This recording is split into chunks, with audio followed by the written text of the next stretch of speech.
Hello and welcome to Connect to Love here on PRN-FM, where each week is a wonderful exploration into the many facets of love, oneness, and our connection to the human spirit.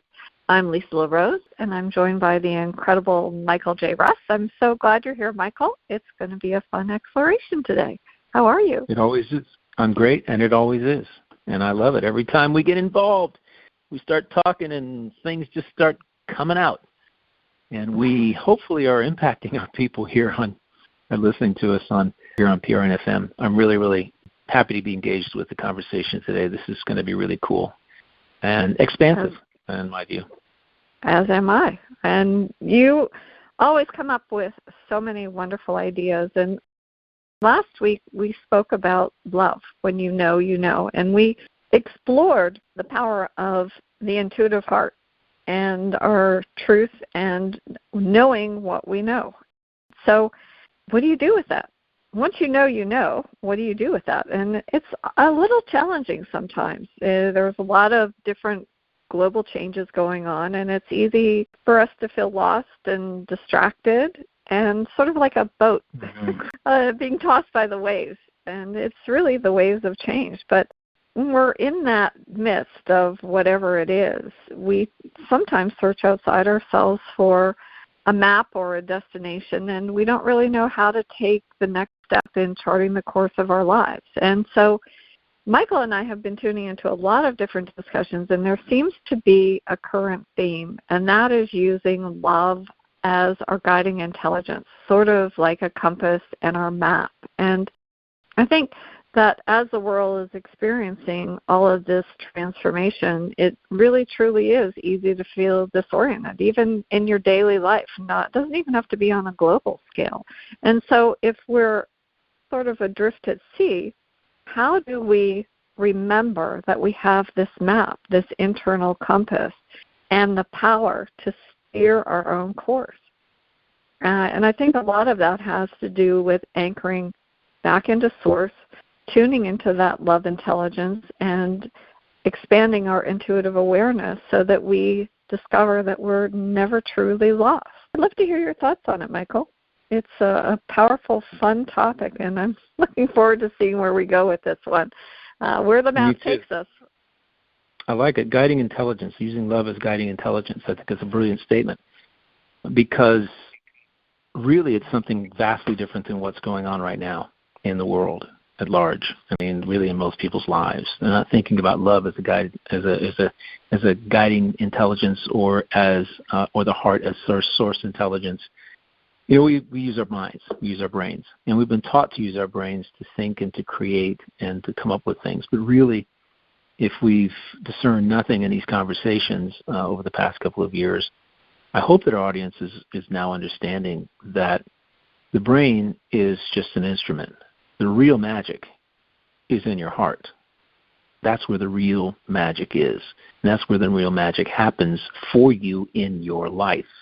And Dr. David Clement, the brilliant conversation we heard with T and Pam Gregory last week, in that conversation, what was so beautiful about it was the way that he was describing the heart as that's where your energy center is in your body. It's your source intelligence, it's your energy center, it's your power center.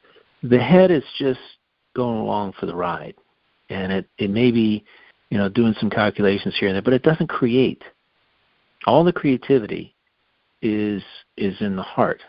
It's coming from your heart. And and it's important for us now because we've been living in our heads for centuries and centuries and centuries and centuries, right? And the interesting thing about this now is that there's this new wave of consciousness that is sweeping over this planet. And everybody we listen to is talking about it. The thread of changing consciousness goes through absolutely every conversation that we hear with everyone, whether it's on Next Level Soul. Pam Gregory is big into this right now. Sovereignty is the key, because we have to take back control of how our heart feels. It's really interesting why I use that, because the brain isn't feeling. all the emotions, all the feelings, they're coming from your heart. And so reconnecting with your heart is incredibly valuable right now, because in this day and age of everything going cattywampus, as it seems, if you turn on any media whatsoever, you're getting a diatribe of fear, doubt, and worry and concern. You're getting people getting lost and distracted and seduced by that message, which really emanates from lower frequencies, because that's the only way that they can keep you captivated. And I used the word seductive, and I used it in our conversation before this, that we started the show, because really, literally, that's what it is. Drama is seductive. When you engage with drama without the understanding of what it's doing, of the reason why it exists in the first place, why reality TV is so incredibly seductive to people, not me, not you, but to many people, is because it elicits those lower frequency emotions, and then they keep those emotions tap into what they're doing, and then you're stuck, right? You're now captivated, fascinated, and totally distracted. None of that has anything to do with your heart, right? So it's interesting, because in order to use love as a guiding intelligence, we have to get in touch with it.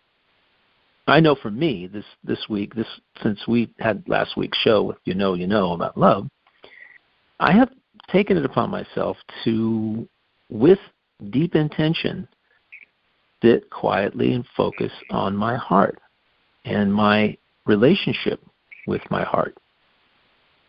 And it's been a lot of fun, because I've gotten a depth of quiet and feelings that have been elicited as a result that are just amazing, beautiful, wonderful, comfortable. I mean, it's indescribable is really probably what it is.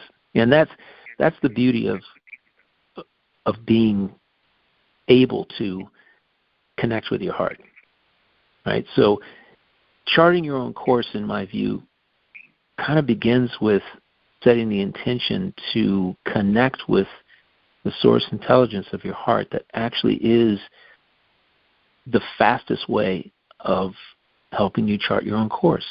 Manifestation doesn't come from your head, it comes from your heart. That revelation was given to me a couple of months ago. And we talk about everybody, you go on YouTube and you see all these things about how to get what you want, law of attraction, manifestation, blah, blah, blah. Nobody talks about the heart. Where does this come from? It's not your head. Your head can't create anything, right? It can't create anything. It can simply regurgitate or mimic information and intelligence. It cannot create anything new. And that's the revelation, I think, that changed everything for me, and why I've been so focused on it this week. You know? That's beautiful. And it's interesting you said the word because every time I said the word after we did our show, I did the same thing that you did. I kind of took a step back and I thought, well, do I know, and where is my heart guiding me? What do I know? And I shared the wisdom that we had discussed in the show with so many people. And I said, you've got to tune into this episode, because it's taking a look at something from a completely different perspective. And I love your language, the thread of changing consciousness, because I think that's exactly where we are right now. The world gives us this map. It's the societal expectations, a career path as an elementary school child who's going into middle school, then goes into high school. What courses are you going to take? What do you want to do with your life? And I think that the only way we can kind of go, as you said, go into the heart and use that compass of love. And there is a difference between a map and a compass. If we use that in our compass, that love gives us that direction. And when we focus on that direction, and in many cases it's the joy, it's the alignment. I think back to Carol Collins' teaching, what the teachers have taught us that it's that, we're listening to that constant subtle feedback loop of our emotions. When we feel joy, peace, enthusiasm, we know that we are in alignment with our true course.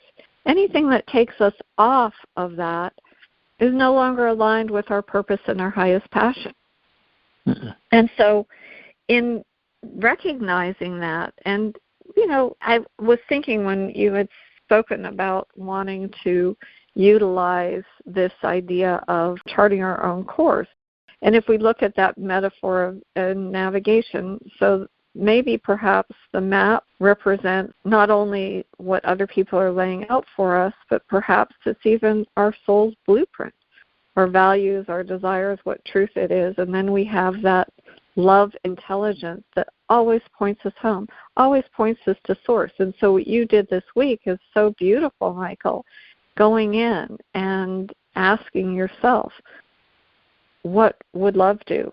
What does my heart tell me? And reflecting and knowing that you are becoming that conscious captain of your own ship, your own reality. You are charting the course that's right for you at this time, in this moment. That could change. Yeah. You may think you're going to to explore a beautiful island, and then you get thrown off course, and then you discover things that you never knew were available. And that's happened to me many times. My father got cancer when I was in college, and I was on the path for pre-med. This is what I was doing. I was going to become a doctor, and I had to leave school because I was needed at home. And when I went back, I had to graduate in 4 years, and I needed to be at home. And so I thought, well, eventually I'll go back to – I graduated. I finished my 4-year degree, but I never went back to become a physician. And instead, I ended up getting a job and leaving that job, starting my own business, and then eventually pursuing my passion, which was healing, from all of these alternative practitioners before opening up my holistic practice and going back and studying holistic medicine and all sorts of different things that interested me. But it was that moment that took me off course of what I thought that I wanted. And I always look back and I look at that as such a gift and a blessing, because the charting of my course was so different, and I was able to help so many more people, and I'm still learning and still trying to help. So I'm grateful. Yeah, you should be. The guidance that you were given, that you actually listened to, has brought you to where you are today, and the reason why we have this show. It is, and the reason why I am on the show, because I have had a different path, but very similar. Entrepreneurially, I left college. I didn't finish. I had was a third year I left, and I went and opened a business, and I had already had a business while I was in college. So and then girlfriend passed away, and then I went on a different direction. And my number one, if I have a concern about the world at this particular point, it's that young people are not being given an opportunity to discover who they are, or being taught to connect with their heart and to connect with love of themselves and for those around them. There's this mill of K through 12, and then once you get into 12th grade, you're being forced to make a decision about what you want to do with the rest of your life and where you want to go to learn about that thing. And I've run into so many young people who have told me that they don't know what they want to do. So, but they're going to school, right? I'm going, well, okay, you can go to the first 2 years of college without really committing to anything, and you're widening your horizons and learning things. And even still, all you're learning are facts.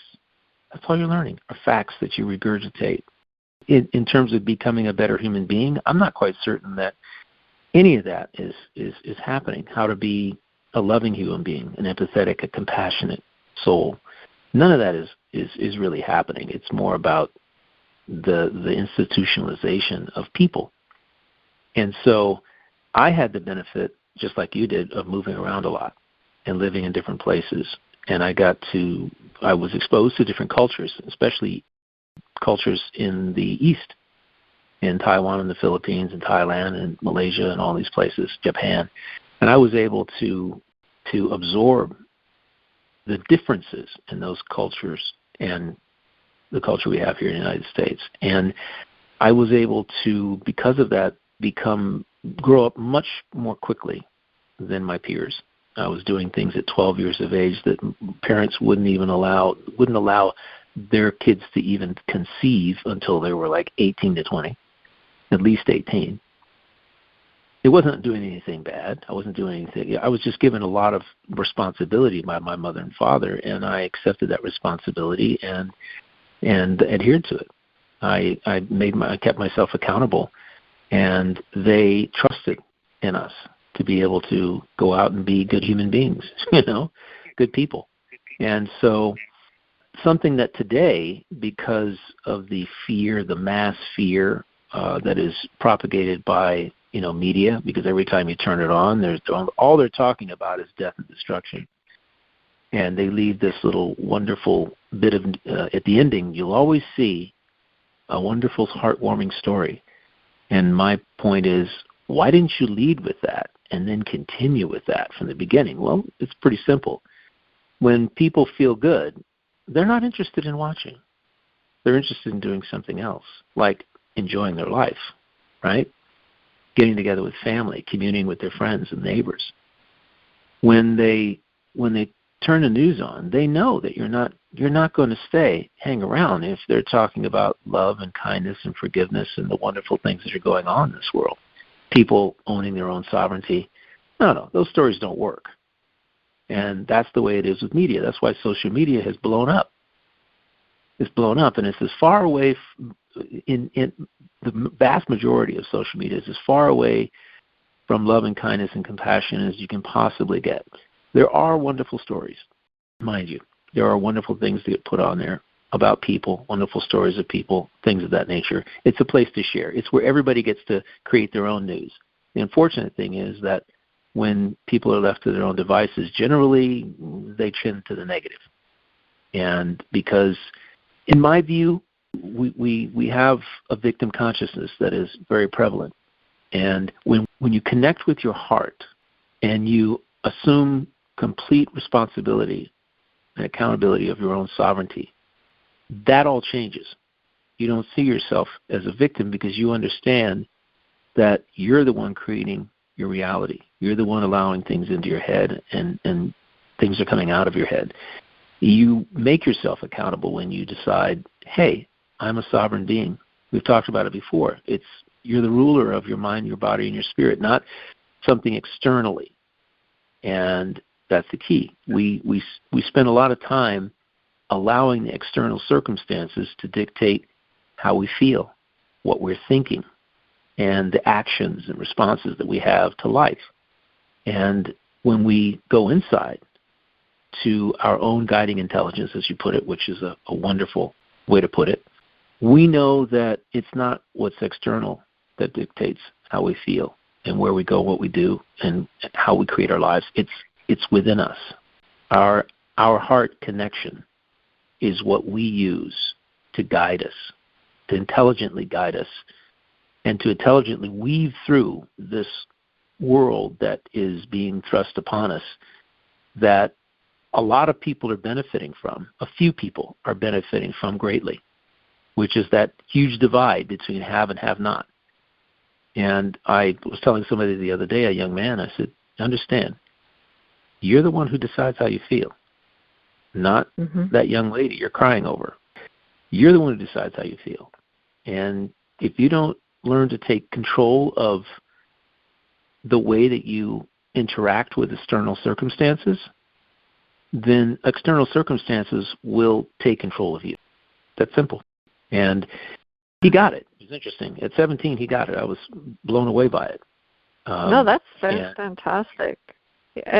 Michael, as you were speaking, a friend of mine posted something this morning on Instagram, and I reposted it because it was really powerful. It was a video of babies and kindness, and they did an experiment with 6 to 10-month-old children, and they did a puppet show. And they had, in one part of the puppet show, they had this little puppet trying to go up a hill, and this one other puppet coming and helping push the other puppet up to the top of the hill. And then they had another puppet come in and push it down the hill. So one was a helper and one was a hindrance. And then they had two options for the baby to choose. Did they want to have the helper or the hindrance? And the majority of the children chose the helper. And then in a second part of it, they had three puppets, and they had a ball game, and the two little puppets were exchanging the ball, and it was lots of fun. And then the other puppet took it away.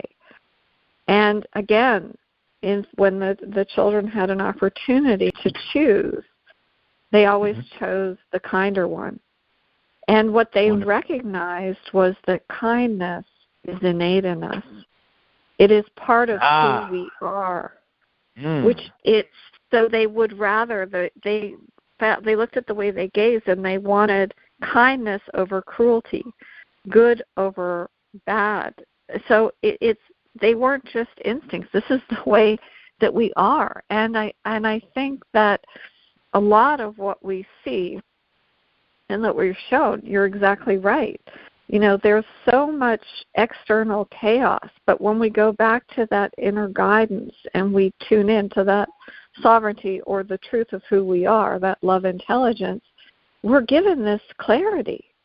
And that helps us navigate through anything. I mean, you want to call it self-mastery, awareness. That's sort of the way that you and I operate from. It is the way we operate from. It isn't sort of. And I think that when we use that inner knowing, we recognize that Source is always flowing through us. It's guiding us through those feelings and those little intuitive nudges. And when we align with love, it's the current that can carry us through our lives. And I know Abraham always would say, you don't have to figure everything out right now. Your inner being already has charted that course. Your job is to line up with it. And I know that love, that joy, that innate aspects of ourselves is what the next 10 years are all about.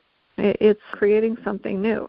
And I think that charting this next course of evolution, it is a bold, confident, heart-centered reclaiming the truth of who we are. I know we say that a lot, but it is. Love is that guiding force, and not to give our power to external circumstances. And turn off the news, for goodness sakes.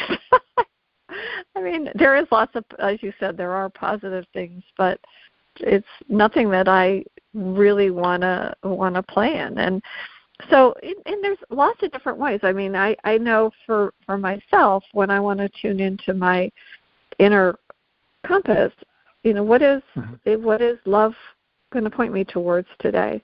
What would love do? I ask that to myself all the time when I'm in a challenge. What would love do? And it's not always easy.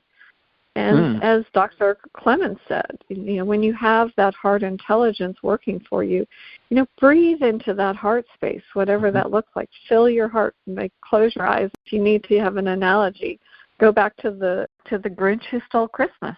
His heart went from being this tiny little thing to growing 3 sizes that day because it was filled with love and kindness. Great example. Yeah. It was breathe into that.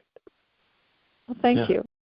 So true. No, fantastic. I mean, I got to say, when you start making choices that are aligned with love, it can be at first a challenge because you're used to doing things a completely different way for your entire life. And I'm finding it, for me, it's just as big a challenge. And I've been studying spirituality for over 40 years. The interesting thing is that when you're tuning into your heart and deepening your connection with your heart, that's totally different than reading books like The Secret or the Four Agreements and all these other things. It's totally different. It's you actually living from a connection with your heart. It means that every interaction that you have you intentionally choose to think, feel, and respond from your heart center. When you're not used to doing that, and nobody is, right? We're all used to doing things another way. When you do that, it does become a challenge. However, what I love about it is the feeling is addictive. The feeling you get when you use your heart intelligence, when you connect with other people from your heart space, and you treat your own self, self-care. I think we talked about that a few shows ago. Self-care from your heart space. And it's like you ask yourself, what would I like to do? What would bring me fun and joy? What would be fun for me? We really rarely ask ourselves that question. We really never do. But when you're thinking and acting from your heart space, you have to go there. If you've got peers and you got or friends, you got a group of friends, a clique you run around with, and they all want to group think something left, and you really in your heart don't really resonate with that. The question is, do you say, I prefer to do something a little bit different, or how about doing this? And when they fight against you, and they do it in a way that is not so nice, when they start goading you and maybe calling you names, or start talking about you in a way that is disrespectful because you won't do what they want you to do, and you just smile. Can you just smile and just say, whatever, and you go do your own thing, and they go do theirs? Do you have that strength to be able to know and listen to what your heart is telling you? That is the main question. And every day you have to ask yourself that question. Now, there are times when, and it becomes even more challenging when you're in a relationship with somebody, a long-term relationship, and you love them very much, and they love you, and they want to go do something. And you have to sit down and say, listen, there are things that you're going to want to do, and there's things that I'm going to want to do. And what we have to do is be able to allow the other person to go do that thing, because it's something they're passionate about. I mean, if they want to go jet ski and I'm not interested in jet skiing, I don't know why I wouldn't be interested, but let's say I wasn't. I'd sit on the beach and watch for an hour, read a book, chill out, watch them enjoy and just soak up the sun, do something else. So that's what I'm talking about. Are you firm enough in your understanding of being accountable and responsible to listening to your heart? I mean, in action, this is what it's like. You got to ask yourself these questions. The other day, my girlfriend wanted to sit outside in the sun, and I wanted to sit and work on a couple of designs that I had rolling around in my head. And I said, go out there for a little bit, and I'll be there, because I wanted to be able to, and she was fine with it. And feeling guilty is making yourself out to be a victim of what somebody else wants, and you're feeling bad about it because you don't want to, right? So in real life, we have to. In my view, I'm a pragmatist. I'm a realist, and I always think about how you apply these intentions that I have to real life circumstances, and understanding that I'm a sovereign being and I make the decisions in my life, whether I'm in a relationship or not. If I don't feel good about it, I say something. I don't just go along with it. And because if I go along with it, my heart's not going to be in it. Interestingly enough, there's the heart connection again, right? So the heart's true. not in it, right? You've got to. There are ways. Now, I'm gonna go back and put one caveat in there, just one. Sometimes the reason we don't want to, let's say, but taking a risk and doing something. I'm not talking about jumping off a cliff without a parachute, that kind of risk, or paragliding or jumping out of an airplane. That's not the kind of risk I'm talking about. What I'm talking about is taking a risk for growth, personal growth, because taking risks is how we learn. It's how we grow, evolve, and transform. And sometimes a thought virus or a belief can get in the way of not stepping out of our comfort zone. Remember, we talked before, several times we've talked about stepping outside the known. So there's two sides of the street. We want to be responsible to ourselves, but we also want to make choices that help us expand and grow. So maybe sometimes the reason we don't want to do something with somebody else is because less because it's not going to be fun, because it might actually be fun. Is because we have a perception that it won't be fun. We've maybe given a thought virus or a belief that's inaccurate, and so we're not stepping outside of our comfort zone to go do something that could be magical for us, or could open doors to other things. And I know this because I was told that thing last week at a conversation with Donna Bell. And what's interesting is we have a tendency to not go do something, to make an attempt to do something because we think we might fail, or we think it might go in a direction other than what we want it to go in. And what we have to understand is that when we choose to go do something that is outside of our known comfort zone, we are actually expanding our energies and opening ourselves up to other energies. And those other energies and the expansion of our own energies can come together and create something completely different. And that thing that's so different could be exactly what it is that we are looking for, that will take us in a new direction. That, to me, is the flip side of the story of not. Now, if your friends want to go rob a bank, I'd say there's not really much that's going to come from that that's going to be positive for you. Okay. No, but I'm talking about other things in life, right? Yeah, there are other things. Yeah, to expand right. you.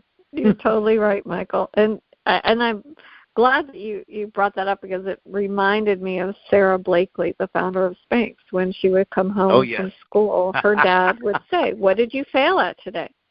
And they would share the challenges, and if they failed at something, he said, "Well, good, great, that's great." It wasn't that he was encouraging failure. He was grateful to them and praised them for trying. At least you tried.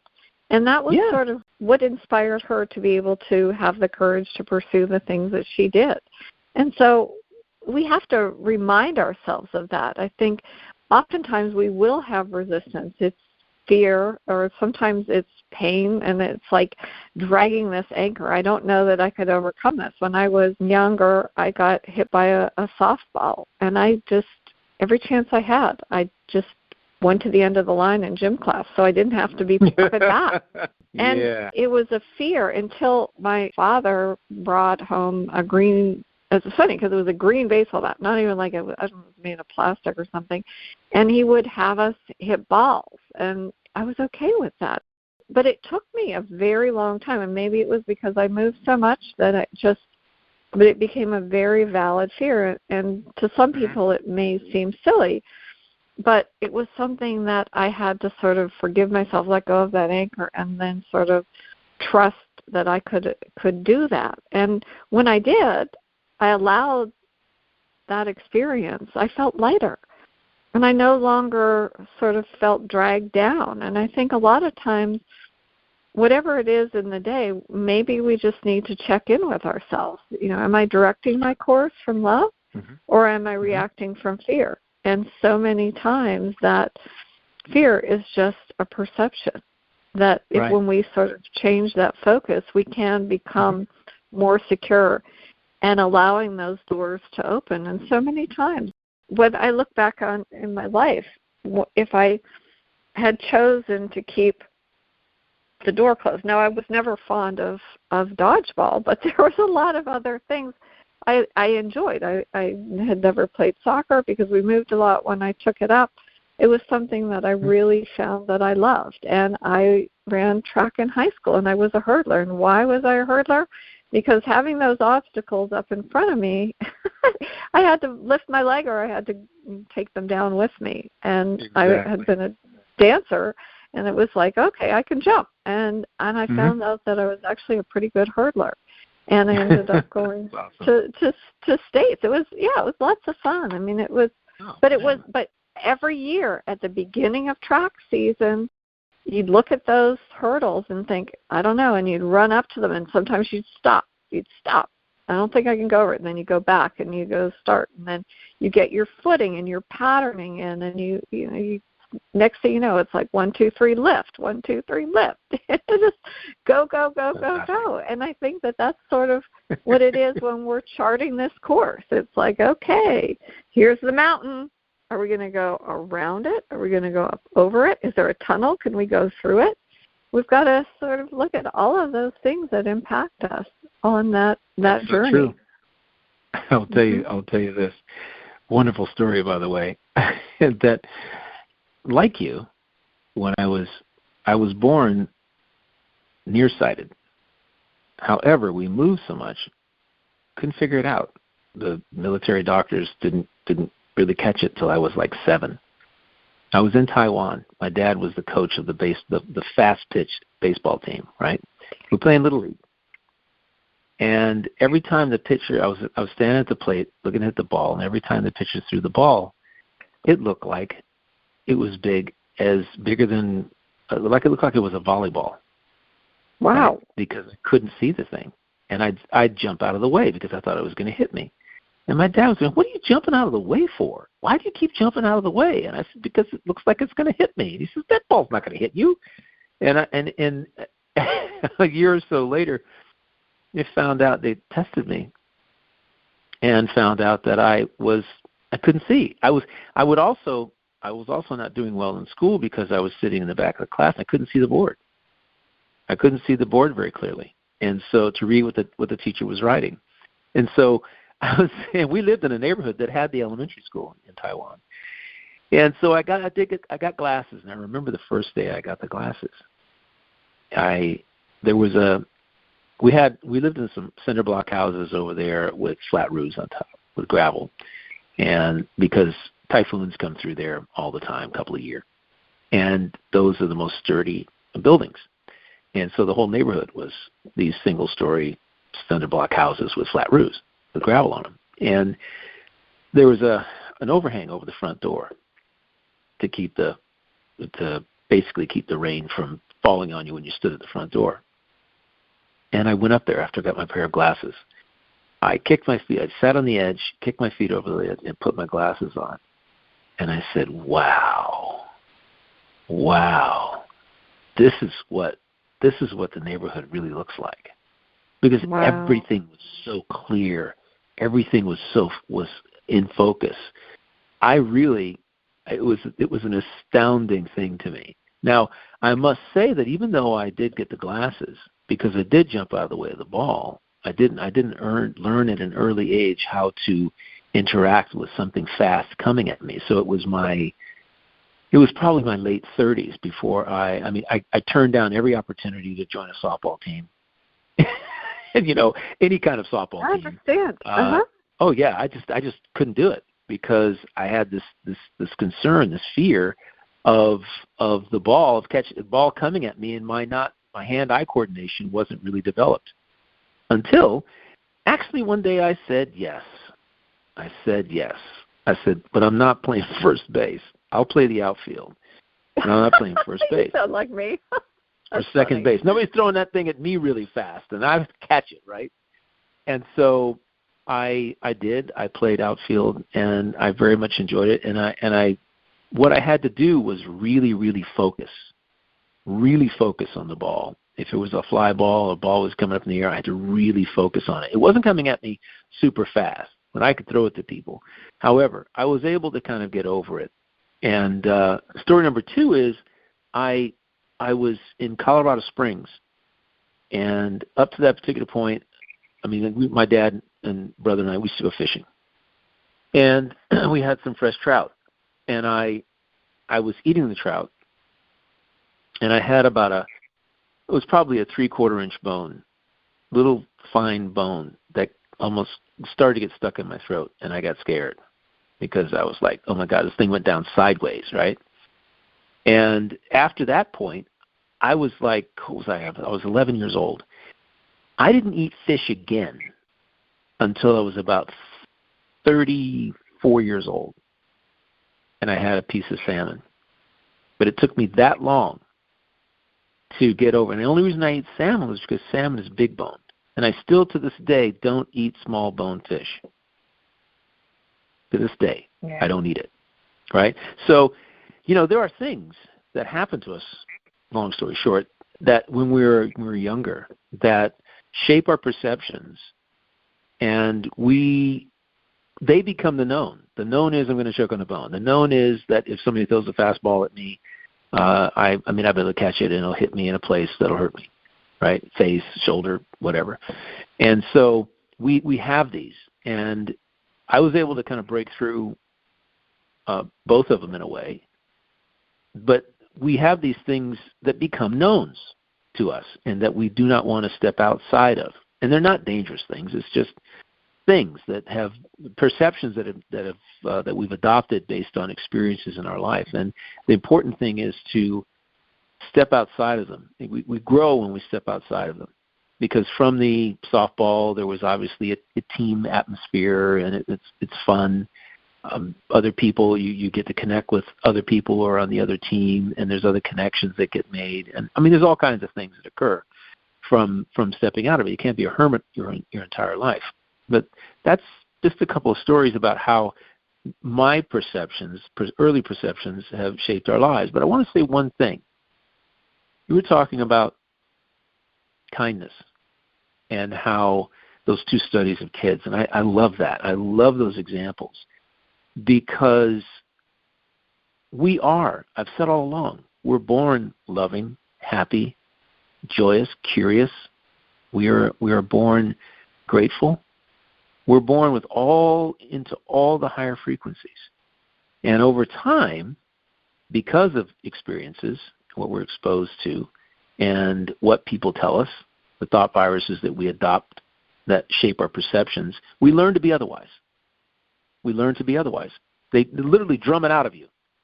You can't be happy in school because you have to learn. So you got to get serious, right? That's one of the things that they say. You can't be curious because we need to learn this material. You can't be curious about why we have to learn a material or why this thing is the way it is. Those questions can't be asking why. We don't have enough time for that, right? We've got class, and you got another class, and you got another class, and you got to learn all these things because we need to pass this test. And if we don't pass this test, our school doesn't get the money, right? We have to have a grade point average of this and that. And we literally get dumbed down to the point where by the time we graduate from high school, our fun, our joy, our excitement, our curiosity, they've all been kind of drummed out of us.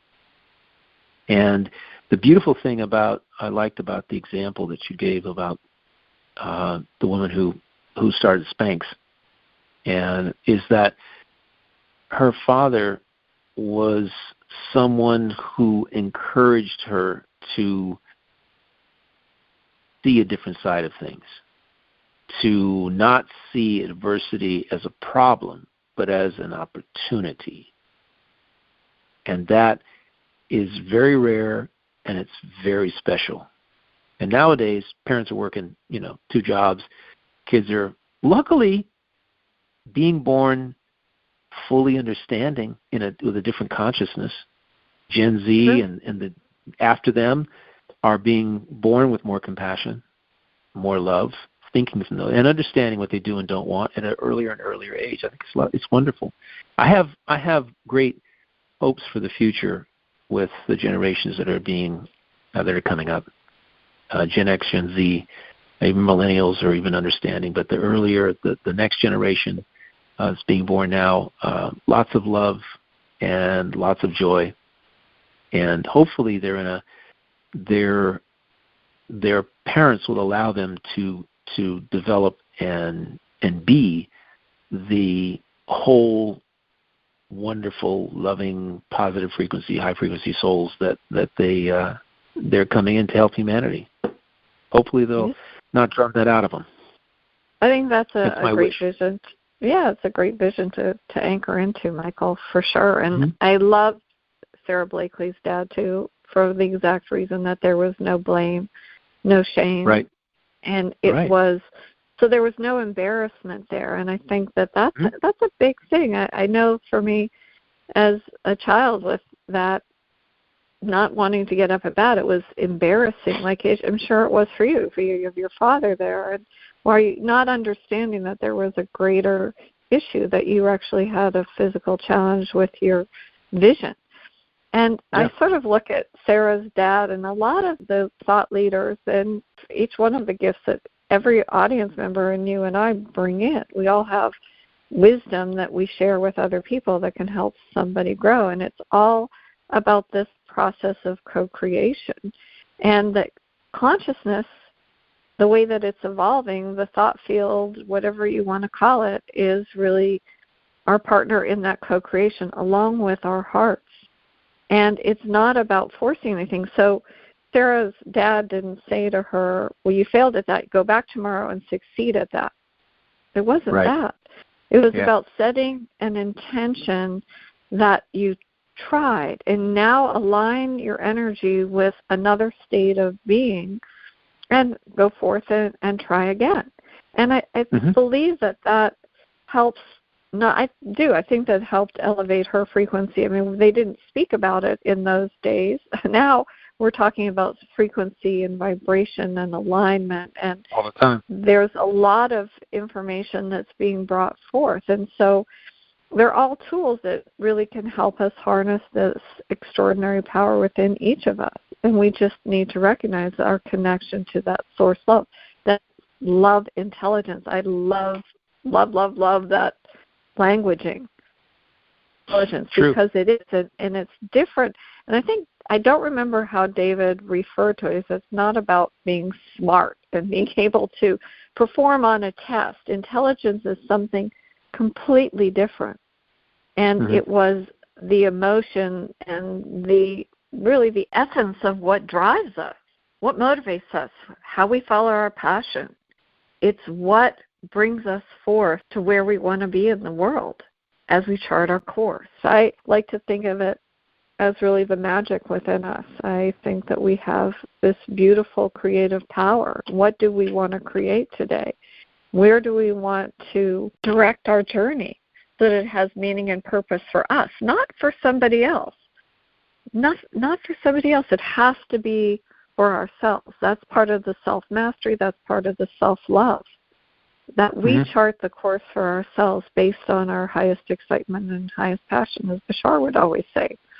Yes, I agree with that. That is so beautifully said. This is the definition of intelligence is what I pulled out of what you were talking about there. The definition of intelligence has to change. The definition of intelligence, as far as being able to save and regurgitate useless information, that whole model has to change, because it's focused on your head, which is literally mimicking and it doesn't create anything. It just takes information that is known, and it has you learn it and put it out there. Now, interestingly enough, if you're going to be an engineer, you're going to need use your mind to be able to remember the calculations, do the calculations. However, what you create as an engineer, the point I want to make is that doesn't come from your head. That comes from your heart. So you can sit and you can create a building, but the architect who creates a vision of a building isn't coming up with that vision in their head. And I've seen some amazing structures in this world. And you always ask, where do they come from? Kind of like, let's just talk about musicians. Some of the most amazing musicians in the world, when asked, where'd that song come from? They can't say, it didn't come from me. In other words, it didn't come from their head. They listen to their hearts all the time. It comes from their source intelligence, which is their heart. It doesn't come from their mind. The mind is what they use to improve themselves as a musician, to be more proficient on a guitar or on a piano or on a drum set. However, to create, you got to go to a different place. And they do. And it's what makes them special.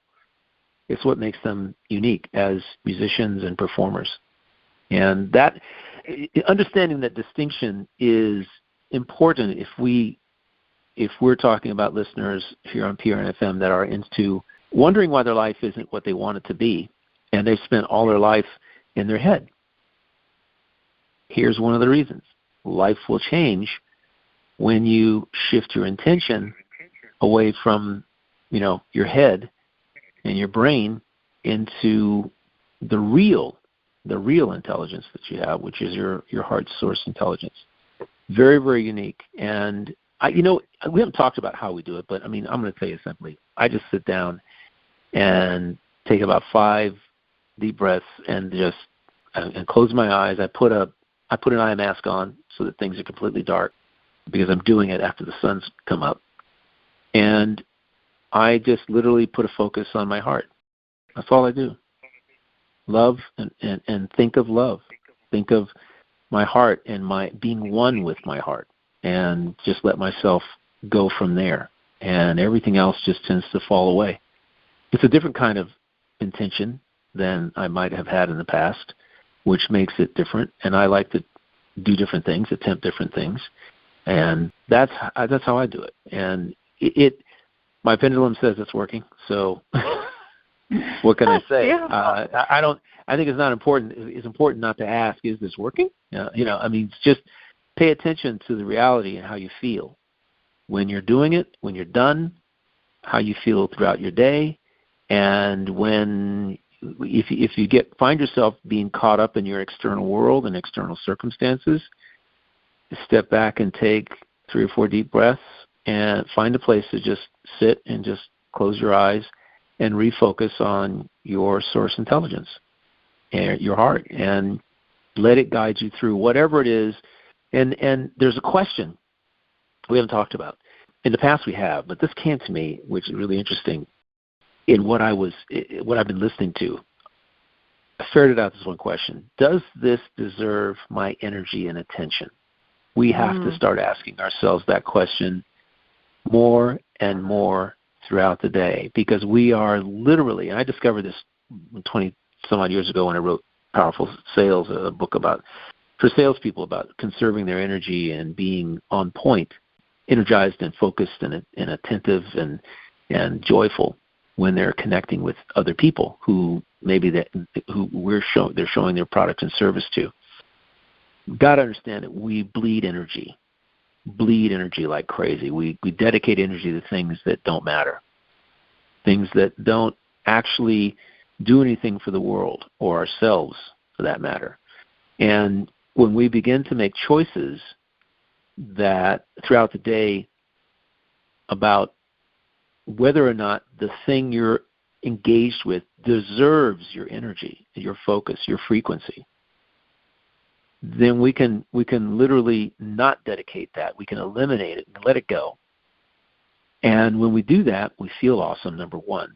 We know that we're being a sovereign because we're in complete control of how we feel. Because we don't have to dedicate energy and attention to everything. But everything out there wants you to do that. We have to recognize that that's what everything outside of you externally wants, your attention and your focus. So much so. It's more prevalent than ever, Michael, really. And I think it's a beautiful insight, because we have to ask ourselves, what does our inner compass feel like when it's pointing us in the right direction? When we are aligned with love, what does that feel like? I think the more that you can tune into that, you can check back. As you said, you're practicing that consciously. So you're really using that as your compass to chart the course of what you want to come in. And you're bringing it back to love. And so if you were on a boat, that's what would be the wind in your sails. You're looking through and you're going, okay, I can go this way. And I love that you place your hand on your heart. And when we do that and when we take a deep breath, it's that pause. It's that I saw something really brilliant about the quantum field and quantum energy, and it was Dr. Teresa Ballard. And she was saying that when an electron leaps from one state to another, it doesn't travel the distance. It actually disappears, and then it reappears in a new place. And that's what's called a quantum leap. And she said in that moment, in that instant, when it moves through what physicists call the quantum field, that space between matter, the gap between what was and what will be, that's where the infinite possibilities exist. She went on to speak about how when we access the quantum state of awareness, we can actually train ourselves, our entire being, to feel what it's like to get into that gap. And the gap, the space between, as she describes it, is a blank canvas. So with the spaces between those moments is where all the greatest possibilities lie. And that, for me, is that breath. You're taking that deep breath, and then you're allowing that love intelligence that lives in each and every one of us. It's infinite, it's loving, it's ever present. You trust that compass of love, and you say to yourself, I'm charting my course. Clarity, courage, joy, wisdom, whatever words you want to bring in, and then take another breath and align with those currents, and know that you're never lost. You're always guided, and you're always connected to that source and that love intelligence. And so thank you, Michael. I really appreciate that remembering. Well, thank you. This is a great conversation. I hope our listeners are taking it to heart, so to speak, and thinking about how they can rearrange their thoughts process in the morning to be more focused, heart-centered, heart-focused, and going through the day with that. It's an interesting.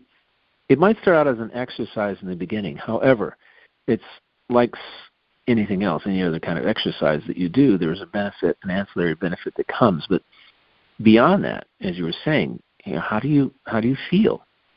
How do you feel? Do you want to feel better about yourself and your life?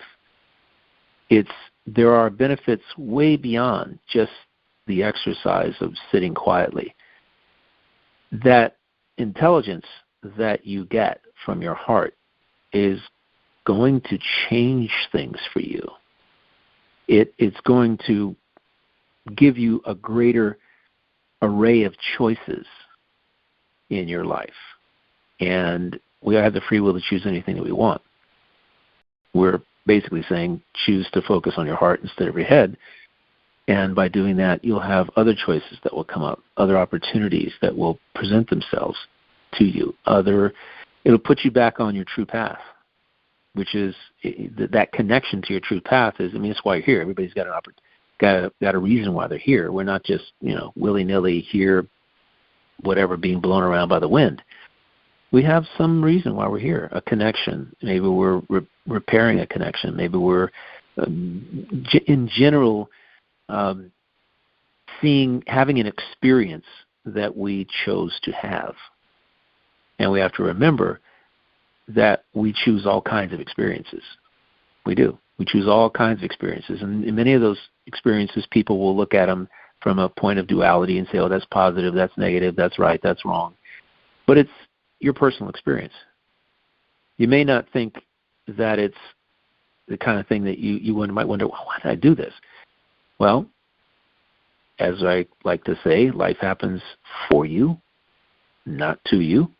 And so when you start thinking from that perspective, why is this happening? Why is this happening for me? And why did I choose this reality? Why did I choose this to be in this situation?